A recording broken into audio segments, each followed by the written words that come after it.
Hi, everybody. This is lecture 9 on euthanasia, the right to die, and the need of the other. That's how I phrased it. Whenever we're in a determination of a particular judgment that we're making in ethics, we often start out by saying, well, I think. And it's perfectly fine to do that, but we have to make sure that what we are saying or affirming is not simply just, our desire, how we feel at the moment. For those of you that are in the nursing program, this is your ethical component. And this isn't a medical ethics or a bioethics course, but it's better than nothing. The reality is, and I can only give you anecdotal experiences because I don't know how many medical schools would do more than this. But medical doctors, physicians, often the ones that I have met and spoken to personally have a very limited background in ethics. Some they've had no coursework, or some they've had one course, and there's plenty that they need to take. And there's always some sort of ethicist that might be on staff at a particular hospital. But we have to be very careful on two things. One, ethics is not simply just a case-based thing, like what do I do here, what do I do there. Although that's true, that's typically known as casuistry. This is what we've been driving at, is like how do we look at life and worldviews and such, and that it's a little bit different. So we have to be a little more thoughtful as we move through these things. And what I'm driving at is we have to question how we arrive at these particular ethical decisions a little more critically. Okay. Anyway, back to well, I think we've already covered a pretty decent variety, not comprehensive, but a decent variety of the various ethical positions that one might take. We've talked about virtue ethics from the ancient Greeks. We've talked about consequentialism, right? The end justifies the mean, of John Stuart Mill and Jeremy Bentham. We've also, if we haven't, talked about proportionalism, which is a weighing out of the various consequences, and then we choose the lesser of two evils. Or the duty-based ethics of Immanuel Kant. You find you apply the categorical imperative, and then from those you derive various duties, and then you stick to those duties, without exception. We've also talked about, real briefly, if we have, Friedrich Nietzsche and his slave master mentality, and how there's different virtues for the master, leadership, excellence, and such. And more justice and fairness are those slave mentalities. So there's not really a herd morality that you can apply to that. We've also talked about natural law ethics, which implies a particular design of the human person, natural inclinations, and then from those natural inclinations, one determines exactly, the ethical mode of application that fits in line, hopefully, towards happiness. We've also talked about egoism with Ayn Rand, and also Thomas Hobbes. We've talked about David Hume and his understanding of the is and the ought, and that what we are really saying when we ought to do something is really just expressing a desire, which I think, too many people just fall into that category, but that's okay if that's for you. Um, we can go on and on. I could even at least add the very situation ethics of Joseph Fletcher, who was basically a consequentialist, but thought that the greatest love for the greatest number of people would be the determining factor. Of course, we have a little difficulty exactly what is love. Oftentimes, it's just an expressed feeling again of the desires. So we're right back to that is ought issue again. Here's my point. We could study all these things, and once we know them, and then a person is faced with an ethical decision, or like asked to give a response to an ethical dilemma, it's almost like they forget all of that, just revert back to, well, I think. And I'm trying to challenge you as we go through this course, go beyond that. All right, like, let's not be schizophrenic in our ethical approaches.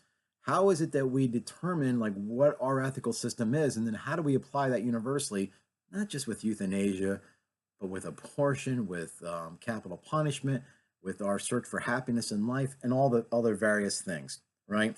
So rather than be all over the board with our ethical decisions, can we ask ourselves, is it fair to ask, what is the consistency that we could bring to bear? By answering the question, how did you or I, reach that particular conclusion? Okay, so this section is on euthanasia. Right off the bat, when somebody brings up euthanasia, we immediately are starting thinking about, the PVS, the permanent vegetative states, or we have a terminal illness and death is imminent and we're suffering and we don't want that to happen. Um, we don't want it to rob ourselves of our personhood. See, that issue comes right up again because when we talked in the abortion segment, we had to wrestle with the idea of personhood. It's right back here again. Okay. So we have the slogan in euthanasia, the right to die. And I'm not going to go into any more about my opinion on slogans, but what does that personally mean, right? Most people will say that, well, what ought to do or what one ought not to do, is really, we're saying this is what I desire. Like, I would like the right to choose in this particular situation. And we think that these things are all, because there are individual choices, we think they are very subjective. In other words, how can we bring anything objective to bear on a pluralistic, society? Shouldn't it be up to each one of them? Well, that your ethical determination that each person decides for themselves, and it's all subjective. There is no objective truth that we can bring to this. If that is, then apply it elsewhere. You wouldn't say that probably with lying. You wouldn't say it with stealing or such like that. Or are you the type of person that's going to fall into, I'm going to determine what my duty is? I like Kant and how he doesn't think, if whatever I assert for myself, I have to be able to assert that universally for everybody else. Well, then you'd ask yourself, in terms of euthanasia, what is your duty to not just yourself, but what's your duty to other people and humanity and community? And I have to consider that. All right. So suicide and euthanasia, and I'm not conflating the two.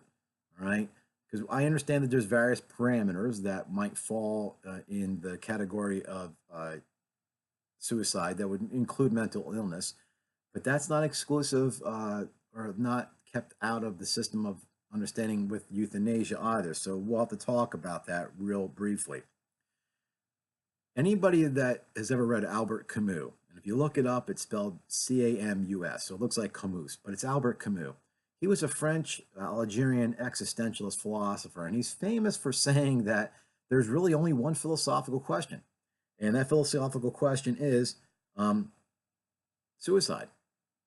And what he means by that is, if we determine what is the criteria that we take our life, we have to ask ourselves, what criteria do we use to judge that life is worth living? So this idea of euthanasia is a very deep philosophical question, because it's going to make us judge on what is a good life, what is a happy life, as in the etymology of euthanasia, happy death. So you cannot disconnect these two really, right? So we'll ask ourselves, what is the purpose to life? And that answer that we determine is going to have a great effect on our position on euthanasia. So what is the purpose of life? No, that's a philosophical question. Okay. Most people understand the implications of such a question with euthanasia in terms of DNRs, the do not resuscitates. I don't want to be on life supporting machine. I don't want to have a painful terminal illness when death is inevitable. Let's just put that to the side. DNR is not really a proper thing for this. Because there's really not an ethical dilemma for you to withdraw or not to have what we would call disproportionate care or extraordinary care, depending on how you'd want to frame it. Even if a person was on dialysis a few times a week for many years, they can withdraw that. And it's not really classified euthanasia because they are not willing themselves to die, or they're not actively or even passively pursuing death. They are simply accepting the inevitability of death. So if they had some way to will themselves out of that, they would. Maybe somebody would disagree with me on that, but we'll take care of that another time, okay? What about the case even with Terry Schiavo? That was covered in your reading. In Terry Schiavo's case it was passive, so something was withheld, and it was involuntary. Maybe the argument was made that she would choose this, but it was implicit. She didn't, there was nothing written down, nor did she say that I would prefer this to happen to me. But the other issue with this that you're going to have to wrestle with is that what she was withheld from receiving was known as ANH, artificial nutrition and hydration. Now, those, even though they are given maybe in a medical facility, that's not a medical treatment. So when somebody is withheld food and water, right? outside of the fact that there are instances where, the entry zone can become infected and the person can no longer process the nutrients. But in her case, she was not being kept alive artificially. She was breathing and such on her own. Her heart was beating on her own. She was simply just being given food and water, ANH, and that was withdrawn. And I think how her death was one of starvation over the course of like 10 or 11 days. Um, that's something else that you have to consider. Do we only withhold medical treatments? Is ANH considered medical treatment? So that now with somebody with like Dr. Kevorkian, where they would give some sort of, for lack of a better term, some sort of a pharmaceutical cocktail where the person would accept it. That is active because you're actually doing something to end a person's life, and it's voluntary. If it were involuntary, then that would be, murder. Okay. But we'll have to consider that but is that in itself suicide? And if it is suicide, we come back to the question, is that permitted? And we never get away from the question on what are the criteria that we may commit suicide and what is the purpose to life. All right. So we never get away from that central philosophical question. What is the purpose to life and living? And what criteria do we use to judge that life is not worth living? So at this point, if I were to ask you that question, you may fall right back, well, I think. But here's where I'm going to challenge you. I want you to go back and review the various ethical systems and the criteria that you use to judge in these particular situations. And then how does this apply in other areas of your life? Are you just using it here? Do you think that, we're not saying that circumstances are different because those are always brought to bear on your ethical decisions, but are we being consistent, right? Are you an emotivist? Are you duty-based? Are you following some sort of habit-formed virtues? Do you believe in the relationality of the persons, and so on and so on? I want you to understand the implications of this because let's get away from the medical aspects of this. And there are various applications of the right to die that are being played out through the world that we have to bring the judgments. And this is why it must be consistent. If we're going to say a person has the right to die, then where are the parameters for that? So in Belgium, there were 45-year-old twins who were going blind. Other than the inevitable blindness, they were relatively healthy. There was no acute situation or pathology or such. They did not want to be dependent on each other. They lived together. They lived together their whole lives. They didn't want to be dependent on other people being blind, nor did he want to wind up in an institution. So they actively and voluntarily committed euthanasia, suicide. What ethical approach did they take? What ethical approach would you use to evaluate their decisions? Did they allow someone to murder them? Was it flat out suicide? Also in Belgium, in 2014, the right to die was extended to minors. And since that time, the 17-year-old was voluntarily euthanized for what they felt was chronic depression, just what they considered unbearable. Now, that brings up this philosophical question. What is the goal to life? What criteria are we using?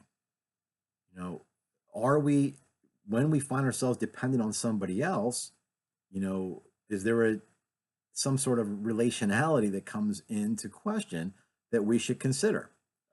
Or there was also a woman in their 20s that suffered what she was diagnosed as PTSD from a sexual assault. She too committed euthanasia voluntarily and actively. How do we fit that into our criteria? So I'm going to end this by challenging you to think way beyond your feelings and your first impressions of I think. I want you to ask yourself first, what is the purpose for life?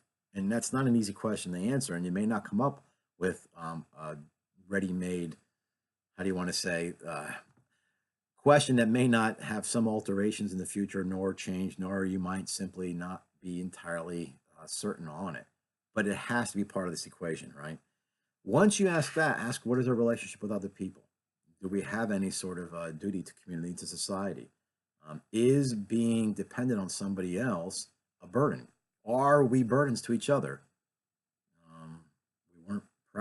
We wouldn't think we were burdens to each other when we were young and needed to mature, as we went from infants to toddlers to teens and such.